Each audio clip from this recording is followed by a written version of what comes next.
یہاں تک کہ 29 آیتوں میں آپ نے یہ ترتیب ملاحظہ فرمائی ہوگی کہ سب سے پہلے اللہ تبارک و تعالی نے انسانوں کے 3 گروہوں کا ذکر کیا، جن میں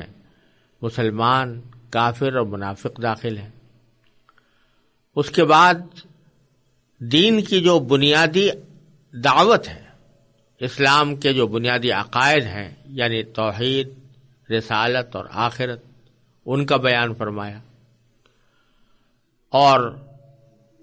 اس کے بیان کے بعد اس بات پر تعجب کا اظہار فرمایا کہ توحید ہو یا رسالت یا آخرت، اس کے دلائل اتنے واضح اور روشن ہیں کہ ان کے بعد کسی شخص کا کفر کو اختیار کرنا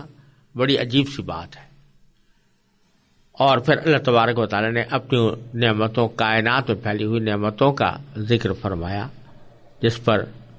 اس رکوع کا اختتام ہوا۔ اب اس کے بعد آگے کی آیتوں میں اللہ تبارک و تعالی نے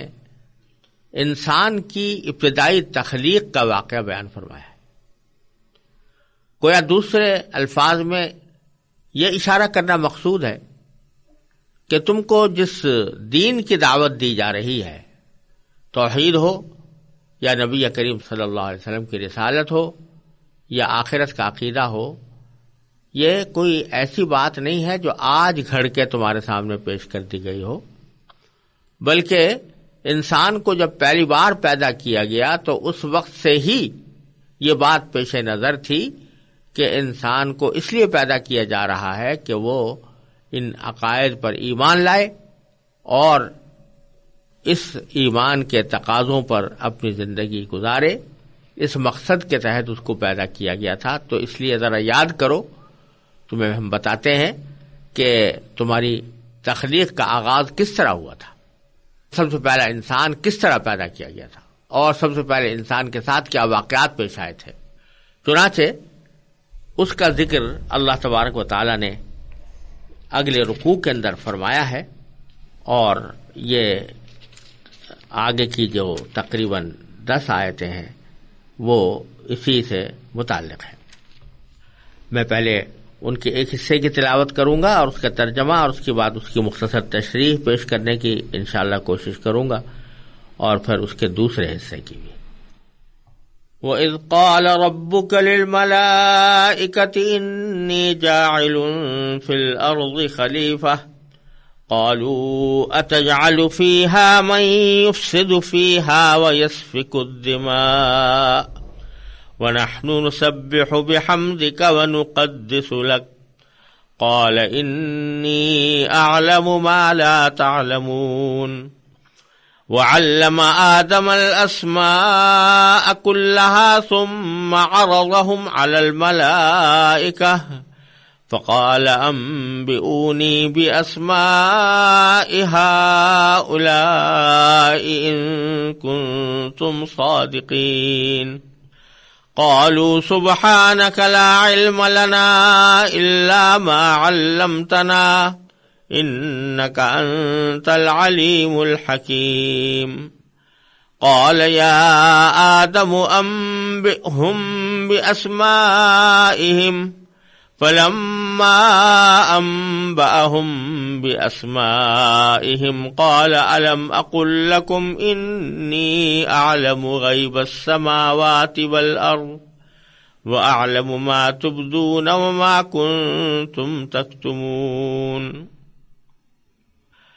یعنی اور اس وقت کا تذکرہ سنو جب تمہارے پروردگار نے فرشتوں سے کہا کہ میں زمین میں ایک خلیفہ بنانے والا ہوں۔ وہ کہنے لگے، کیا آپ زمین میں ایسی مخلوق پیدا کریں گے جو اس میں فساد مچائے اور خون خرابہ کرے، حالانکہ ہم آپ کی تسبیح اور حمد و تقدیس میں لگے ہوئے ہیں۔ اللہ نے کہا، میں وہ باتیں جانتا ہوں جو تم نہیں جانتے۔ اور آدم کو اللہ نے سارے کے سارے نام سکھا دیے، پھر ان کو فرشتوں کے سامنے پیش کیا اور ان سے کہا، اگر تم سچے ہو تو مجھے ان چیزوں کے نام تو بتلاؤ۔ وہ بول اٹھے آپ ہی کی ذات پاک ہے، جو کچھ علم آپ نے ہمیں دیا ہے اس کے سوا ہم کچھ نہیں جانتے، حقیقت میں علم و حکمت کے مالک تو صرف آپ ہیں۔ اللہ نے کہا آدم تم ان کو ان چیزوں کے نام بتا دو۔ چنانچہ جب اس نے ان کے نام ان کو بتا دیے تو اللہ نے فرشتوں سے کہا کیا میں نے تم سے نہیں کہا تھا کہ میں آسمانوں اور زمین کے بھید جانتا ہوں، اور جو کچھ تم ظاہر کرتے ہو اور جو کچھ چھپاتے ہو مجھے اس سب کا علم ہے۔ اس آیتوں کے اس سلسلے میں اللہ تبارک و تعالی نے حضرت آدم علیہ السلام کی تخلیق سے پہلے کا ایک واقعہ بیان فرمایا ہے۔ وہ یہ کہ جب اللہ تبارک و تعالی نے حضرت آدم علیہ السلام کی تخلیق کا ارادہ فرمایا تو اس وقت فرشتوں کے سامنے اپنے اس ارادے کا اظہار فرمایا اور یہ فرمایا کہ میں زمین میں ایک خلیفہ بنانے والا ہوں۔ خلیفہ کا مطلب یہ کہ میں زمین میں ایک ایسی مخلوق پیدا کرنے والا ہوں جو زمین میں میرے نائب کے طور پر میرے دیے ہوئے احکام کو نافذ کرے اور اس کے مطابق دنیا کا نظام قائم کرے اور اس کے مطابق اپنی زندگی گزارے۔ میں ایک ایسی نئی مخلوق پیدا کرنا چاہتا ہوں۔ آپ نے اللہ تبارک و تعالیٰ نے اس مخلوق کا جب ذکر فرمایا تو یا تو اس کی تفصیل بھی کچھ بیان فرمائی ہوگی یا فرشتے اس کے نتیجے میں یہ بات سمجھ گئے ہوں گے کہ یہ جو نئی مخلوق پیدا ہونے والی ہے یہ خیر اور شر دونوں قسم کی صلاحیتیں رکھتی ہوگی، اس میں اچھائی کی بھی صلاحیت ہوگی اور برائی کی بھی ہوگی۔ دوسری طرف ہم فرشتے جو اب تک اس کائنات میں اللہ تبارک و تعالیٰ کی سب سے بڑی جاندار مخلوق ہے، تو وہ ہم ایسے ہیں کہ ہمیں اللہ تعالیٰ نے بنایا ہی اس طرح ہے کہ نہ اس میں کسی شر کا احتمال ہے نہ کسی فساد کا احتمال ہے۔ ہم تو دن رات اللہ تعالیٰ کی تسبیح و تقدیس میں لگے رہتے ہیں۔ لہذا یہ جو نئی مخلوق پیدا ہو رہی ہے اس کا مطلب کیا ہے، کیوں اس کو پیدا کیا جا رہا ہے، اس واسطے انہوں نے اللہ تبارک و تعالیٰ سے یہ پوچھا۔ یہ پوچھنا بطور اعتراض کے نہیں تھا بلکہ ایک چیز کی حکمت سمجھنی مقصود تھی کہ قالوا اتجعل فیہا من یفسد فیہا ویسفک الدماء۔ انہوں نے کہا کیا آپ اس میں ایسی مخلوق پیدا کریں گے جو اس میں فساد مچائے اور خون خرابہ کرے۔ یہ جو انہوں نے انسانوں کی تخلیق کے ساتھ فساد مچانے اور خون خرابہ کرنے کا ذکر خاص طور پر کیا، اس کی دو وجہ ہو سکتی ہیں۔ ایک وجہ تو بعض حضرات مفسرین نے یہ بیان فرمائی ہے کہ انسان کی تخلیق سے پہلے اس کائنات میں یا اس زمین پر جنات آباد تھے۔ اللہ تبارک و تعالیٰ نے جنات کو پیدا کیا تھا۔ یہ بات تو خود قرآن کریم نے ایک جگہ بیان فرمائی ہے کہ جنات کا سب سے پہلا فرد الجان، اس کو ہم نے اس انسان سے پہلے آگ سے پیدا کیا تھا۔ ظاہر ہے کہ وہ پیدا ہونے کے بعد اس کی مخلوق بھی بڑی ہوگی، اس کی نسل بھی بڑی ہوگی اور وہ مخلوق ایک دنیا میں آباد رہی۔ اس کا بھی حال یہ تھا کہ اس میں یا تو خیر و شر دونوں کی صلاحیتیں تھی یا صرف شریک ہی ہوگی۔ تو انہوں نے زمین میں فساد مچایا تھا، فرشتوں نے اس کا مشاہدہ کیا تھا کہ زمین میں ایک دوسرے لڑ رہے ہیں، ایک دوسرے سے برسر پیکار ہیں، خون بہا رہے ہیں۔ تو غرض زمین کو ایک فساد کا اور خون خرابے کا مرکز بنا دیا تھا انہوں نے۔ کیونکہ فرشتوں کے سامنے یہ مثال پہلے سے موجود تھی، اس لیے انہوں نے سمجھا کہ انسان جب دنیا میں جائے گا اور اس کے اندر بھی خیر و شر دونوں کی صلاحیتیں ہوں گی تو وہ بھی زمین میں فساد مچائے گا اور خون خرابہ کرے گا۔ تو اس لیے ان کی سمجھ میں نہیں آئی یہ بات کہ اللہ تعالیٰ کیوں پیدا کرنا چاہتے ہیں، اس لیے انہوں نے بطور سوال کے یہ بات کہی کہ کیا آپ ایسے مخلوق کو پیدا کریں گے جو اس میں فساد مچائے اور خون خرابہ کرے۔ اور دوسری طرف انہوں نے اس بات کا اپنے اظہار کیا کہ اگر جہاں تک آپ کی عبادت کا اور تسبیح و تقدیس کا تعلق ہے اس کے لیے ہم موجود ہیں اور ہم پہلے سے اسی کام میں لگے ہوئے ہیں. تو اس نے فرمایا وَنَحْنُ نُسَبِّحُ بِحَمْدِكَ وَنُقَدِّسُ لَكَ، ہم آپ کی تسبیح اور حمد و تقدیس میں لگے ہوئے ہیں. تو پھر بظاہر کسی نئی مخلوق کو پیدا کرنے کی کوئی ضرورت ہماری سمجھ میں نہیں آ رہی. اللہ تبارک و تعالی نے اس کے دو جواب دیے، ان کے اس سوال کے دو جواب دیے. ایک جواب تو حاکمانہ انداز کا دیا، فرمایا کہ قال انی اعلم ما لا تعلمون، کہ میں وہ باتیں جانتا ہوں جو تم نہیں جانتے. یعنی میں جس حکمت کے تحت اس نئی مخلوق کو پیدا کر کے زمین میں بھیجنے والا ہوں، اس حکمت کو تم صحیح طور پر سمجھ نہیں سکتے، اس کے بارے میں تمہیں علم نہیں ہے. یہ جواب تو ایک حاکمانہ انداز کا دیا کہ حکمت کا سمجھنا تمہارے لیے کوئی ضروری نہیں. اور یہاں یہ سبق بھی دے دیا، اور یہ سبق ہم سب کے لیے ایک بہت اہم سبق ہے کہ اللہ تبارک و تعالی جب کسی چیز کا فیصلہ فرما لے یا کسی چیز کا حکم دے دے تو پھر بندے کو اس کے تسلیم کرنے کے لیے اس کی حکمت کا جاننا کوئی ضروری نہیں. اللہ تعالیٰ کے یقیناً ہر کام میں حکمت ہوتی ہے، ہر کام میں مصلحت ہوتی ہے،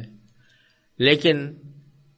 یہ ضروری نہیں کہ ہر انسان کی سمجھ میں وہ حکمت اور مصلحت آ بھی جائے. لہذا اگر اللہ تبارک و تعالیٰ کسی کام کو کرنے کا حکم دے رہے ہیں یا کسی کام سے بچنے کا حکم دے رہے ہیں تو اس کی حکمت اور مصلحت ہماری سمجھ میں آئے یا نہ آئے، ہمیں اس کے آگے سر تسلیم خم کرنا چاہیے اور اس حکم کو ماننا چاہیے، کیونکہ اس کی حکمت اور مصلحت کا سمجھ میں آنا ہمارے لیے ضروری نہیں. بہت سی باتیں ایسی ہیں جو اللہ تعالیٰ اپنی حکمت اور مصلحت سے کرتے ہیں، لیکن ہم جیسی لوگوں کی محدود عقل ان کا حکمت کا یا مصلحت کا احاطہ نہیں کر پاتی. اس واسطے یہ سبق دیا جا رہا ہے کہ تم ہر چیز کی حکمت معلوم کرنے کی فکر میں مت پڑا کرو، اگر نہیں آ رہی تمہاری سمجھ میں تو نہ آئے، لیکن ہمارا جو حکم اور فیصلہ ہے وہ اپنی جگہ ہے، وہ نافذ رہے گا. تو پہلے تو ایک حاکمانہ جواب دیا، پھر آگے ایک عملی جواب دیا کہ جس سے وہ خود یہ سمجھ جائیں کہ اس مخلوق میں اور ہمارے درمیان کیا فرق ہے اور اس کو کیوں پیدا کیا جا رہا ہے. چنانچہ اللہ تبارک و تعالی آگے ارشاد فرماتے ہیں کہ وَعَلَّمَ آدَمَ الْأَسْمَاءَ كُلَّهَا، اللہ تعالیٰ نے آدم علیہ السلام کو پیدا کرنے کے بعد ان کو تمام نام سکھا دیے، سارے کے سارے نام سکھا دیے.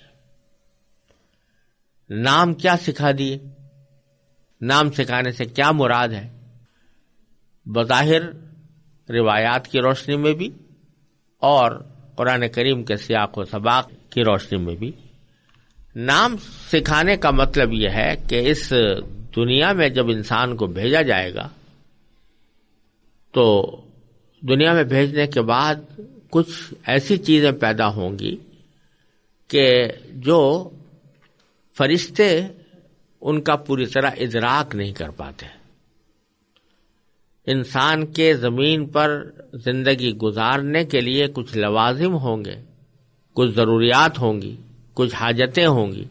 جو انسان کو پیش آئیں گی. ان سب کی تفصیل اللہ تبارک و تعالیٰ نے آدم علیہ السلام کو سکھائی. ان میں سے بہت سی چیزیں ایسی تھیں کہ جن کا تصور ہی فرشتے کر نہیں سکتے تھے، اس لیے کہ ان کی طبیعت میں وہ بات رکھی ہی نہیں گئی. مثال کے طور پر بھوک. اب بھوک فرشتوں کو نہیں لگتی، نہ وہ ان کو ضرورت ہوتی ہے، تو اس بھوک کی کیفیت کو صحیح طرح سمجھ نہیں سکتے. پیاس ہے، یہ انسان کو لگتی ہے، فرشتے کو نہیں لگتی، تو اس کی حقیقت کو فرشتے سمجھ نہیں سکتے. اسی طرح طبیعت اور مزاج کی بہت سی باتیں ایسی ہوتی ہیں جو انسان کی طبیعت میں اور مزاج میں بدیت کی گئی ہیں، لیکن فرشتے اس طبیعت اور مزاج کو نہ سمجھ سکتے ہیں اور نہ وہ طبیعت اور مزاج ان کے اندر موجود ہوتا ہے۔ اسی طرح انسان کے استعمال کی بہت ساری چیزیں ایسی ہیں جو دنیا کے اندر وہ استعمال کرتا ہے اور اس سے نفع اٹھاتا ہے، فرشتوں کو ان کی ضرورت نہیں ہوتی۔ تو یہ جو علم عطا کیا گیا آدم علیہ السلام کو، علم آدم الاسماء کلھا، اس کے معنی یہ کہ زمین کے اندر جتنی چیزیں پیدا ہونے والی تھیں اور جن کی انسان کو ضرورت پڑ سکتی تھی، ان چیزوں کے نام، ان کی خاصیتیں اور ان سے پیدا ہونے والی کیفیات اور ان کے نتائج، یہ سارا کا سارا علم اللہ تبارک و تعالی نے حضرت آدم علیہ السلام کو عطا فرمایا، جو اس کائنات کے پہلے انسان تھے۔ کیونکہ پہلے انسان تھے اس لیے ان کو سارا یہ علم عطا کر دیا گیا۔ اور یہ بھی کسی دلیل سے ثابت نہیں ہے، بلکہ دلائل سے یہی معلوم ہوتا ہے کہ جس وقت آدم علیہ السلام کو یہ اسماء کا یہ علم دیا جا رہا تھا، یعنی اشیاء کی خاصیتوں کا علم، ان کے ناموں کا علم، طبائع اور مزاجوں کا علم، کیفیات کا علم، جس وقت یہ علم حضرت آدم علیہ السلام کو دیا جا رہا تھا یا سکھایا جا رہا تھا، اس وقت میں فرشتے موجود تھے، وہ بھی سن رہے تھے۔ لیکن چونکہ انسان کی طبیعت اور مزاج ان چیزوں کو سمجھ سکتا تھا، اللہ تعالیٰ نے اس کا مزاج، اس کی طبیعت، اس کی فہم ایسی بنائی کہ اس کی وجہ سے وہ ان باتوں کو سمجھ سکتا تھا اور یاد بھی کر سکتا تھا۔ لیکن فرشتوں کی طبیعت اور مزاج بالکل مختلف ہے، وہ ان باتوں کو نہ سمجھ سکتے ہیں نہ اس کا تصور کر سکتے ہیں۔ تو اگرچہ وہ تعلیم کے وقت میں وہ بھی موجود تھے، لیکن وہ نہ اس کو پوری طرح سمجھ پائے، نہ ان کو یاد رکھ پائے اور نہ ان کو ہضم کر پائے۔ تو اس لیے اللہ تبارک و تعالی نے ان کو دکھانے کے لیے یہ کہا کہ ثم عرضهم علی الملائکہ، آدم علیہ السلام کو سارے اسماء سکھا دیے اور پھر ان کو ملائکہ پر پیش کیا، فرشتوں کے سامنے پیش کیا اور ان سے کہا فقال انبئونی باسماء ہؤلاء، تم ذرا مجھے بتاؤ ان چیزوں کے نام، یعنی جن چیزوں کے نام ہم نے آدم علیہ السلام کو سکھائے ہیں، اور اس میں پورا علم اسماء داخل ہے جس کی کچھ تھوڑی سی وضاحت میں نے پہلے کی ہے۔ تو یہ علم جو ہم نے ان کو عطا کیا ہے وہی ذرا تم بھی تو دوہرا کے بتاؤ، ہاں ان کے نام تو ہمیں بتاؤ۔ ان کنتم صادقین، اگر تم سچے ہو۔ یہاں سوال یہ پیدا ہوتا ہے کہ سچ اور جھوٹ تو اس جگہ ہوتا ہے جہاں پر کہ کوئی شخص کوئی بات کوئی واقعہ بتا رہا ہو تو اس واقعے کے بارے میں کہا جا سکتا ہے کہ یہ سچا ہے یا جھوٹا ہے۔ آئندہ کی کوئی خبر دے رہا ہو تو اس کے بارے میں کہا جا سکتا ہے کہ یہ سچا ہے جھوٹا ہے۔ فرشتوں نے تو صرف ایک سوال کیا تھا کہ کیا آپ ایسے شخص کو پیدا کر رہے ہیں جو زمین میں فساد مچائے گا اور خون خرابہ کرے گا۔ در حقیقت مقصود اعتراض نہیں تھا بلکہ سوال تھا کہ اس کی حکمت کیا ہے۔ تو اس میں سچے یا جھوٹے ہونے کا بظاہر سوال پیدا نہیں ہونا چاہیے، لیکن اللہ تبارک و تعالیٰ فرماتے ہیں اگر تم سچے ہو تو ان چیزوں کے نام بتاؤ۔ وجہ اس کی یہ ہے کہ اگرچہ انہوں نے کوئی لفظوں میں دعویٰ نہیں کیا تھا یا لفظوں میں کوئی ایسا واقعہ بیان نہیں کیا تھا یا پیشین گوئی نہیں کی تھی لفظوں میں کہ جس کو واقعتاً پیشین گوئی کہا جا سکے یا جس کو کوئی دعویٰ کہا جا سکے، لیکن بہرحال ان کے اس جملے میں یہ دعویٰ پنہاں تھا، یعنی دعویٰ ایک اندر سے موجود تھا، اندر سے ان کے پس منظر میں موجود تھا۔ وہ دعویٰ یہ کہ ہم چونکہ دن رات اللہ تعالیٰ کی تقدیس و تحمید میں لگے ہوئے ہیں تو اس واسطے ساری مخلوقات میں ہم ہی افضل ہیں۔ بعض روایتوں میں بھی آتا ہے کہ بعض فرشتے یہ کہا کرتے تھے کہ اب اللہ تعالیٰ ہم سے بڑھ کر کوئی اور افضل مخلوق پیدا نہیں کرے گا۔ اس طرح کی باتیں ملائکہ میں فرشتوں میں ہوتی رہتی تھی۔ تو چونکہ ان کے سوال میں یہ دعویٰ پنہا تھا کہ وہ افضل ترین مخلوق ہیں، اس لیے اللہ تعالیٰ نے فرمایا اگر تم اس دعوے میں سچے ہو تو ذرا ان چیزوں کے نام تو بتاؤ جو میں نے آدم کو سکھائی ہیں، ان کے نام بتاؤ۔ تو انہوں نے جواب میں کہا قالوا سبحانک، اے اللہ ہم آپ کی پاکی بیان کرتے ہیں، پاک ہے آپ کی ذات، لا علم لنا الا ما علمتنا، ہمیں تو کوئی اور علم ہے نہیں سوائے ان باتوں کے جو آپ نے ہمیں سکھا دیا۔ یعنی جس چیز کے سیکھنے کی صلاحیت آپ نے عطا فرما دی وہ تو بے شک ہمارے علم میں آ گئی، وہ ہم نے سیکھ لی، لیکن جس چیز کی سیکھنے کی آپ نے ہم میں صلاحیت ہی نہیں رکھی تو وہ اگرچہ ہمارے سامنے سکھا بھی دی گئی ہو اور اس کو پڑھا بھی دیا گیا ہو لیکن ہم اس کو سمجھنے کے اہل نہیں ہیں۔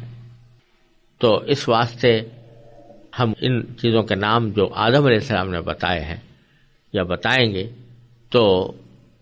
اور جن کو آپ نے ان کو سکھایا ہے وہ ہم لوگ نہیں سمجھ سکتے اور نہ ان کو دہرا کر بتا سکتے۔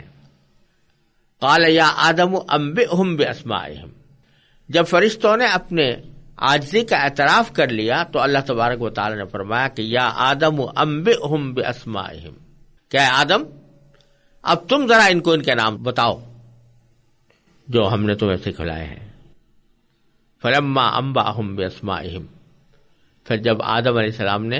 ان کو ان چیزوں کے نام سکھائے یا بتائے، قال، تو اللہ تعالی نے فرمایا الم اقل لکم، کیا میں نے تم سے نہیں کہا تھا انی اعلم غیب السماوات والارض، کہ میں آسمانوں اور زمین کی ساری پوشیدہ چیزوں سے واقف ہوں، اس کو جانتا ہوں، ان کے سارے بھید جانتا ہوں، وَأَعْلَمُ مَا تُبْدُونَ وَمَا كُنْتُمْ تَكْتُمُونَ، اور وہ بھی جانتا ہوں جو تم ظاہر کرتے ہو اور وہ بھی جانتا ہوں جو تم چھپاتے ہو۔ یعنی ان کے سوال کے اندر جو ایک دعویٰ چھپا ہوا تھا اس کی طرف اشارہ ہے کہ میں اس دعوے کو بھی جانتا ہوں جو تمہارے اس قول میں چھپا ہوا ہے کہ تم اپنے آپ کو سب سے زیادہ افضل مخلوق سمجھتے ہو، تو یہ تمہارا دعویٰ میں جانتا ہوں اور مجھے سارے آسمان و زمین کے بھیدوں کا بھی علم ہے۔ تو اب تمہاری بات یہ سمجھ میں آ جانی چاہیے کہ ایک نئی مخلوق میں کیوں پیدا کر رہا ہوں۔ خلاصہ اس جواب کا، اس عملی جواب کا یہ ہے کہ فرشتوں سے گویا یہ کہا جا رہا ہے کہ تم کو تو میں نے اس طرح پیدا کیا ہے کہ تمہارے اندر معصیت کا، گناہ کا کوئی تصور ہی نہیں ہے، تمہیں بھوک نہیں لگتی، تمہیں پیاس نہیں لگتی، تمہارے دلوں میں کوئی ناجائز خواہش پیدا نہیں ہوتی، تمہارے دلوں میں کبھی گناہ کا تصور بھی پیدا نہیں ہوتا۔ میں نے تو تمہیں بنایا اس طرح کا ہو۔ اب میں ایک ایسی مخلوق بنانا چاہتا ہوں جس میں بھلائی کا جذبہ بھی ہوگا اور برائی کا جذبہ بھی ہوگا، نیک کام کرنے کا داعیہ بھی ہوگا اور برے کام کرنے کا داعیہ بھی ہوگا۔ کبھی اس کے اندر نیکی کے تقاضے ابھریں گے، کبھی اس کے اندر برائی کے تقاضے ابھریں گے، اور وہ مخلوق جب برائی کے تقاضوں کو میری خوشنودی کی خاطر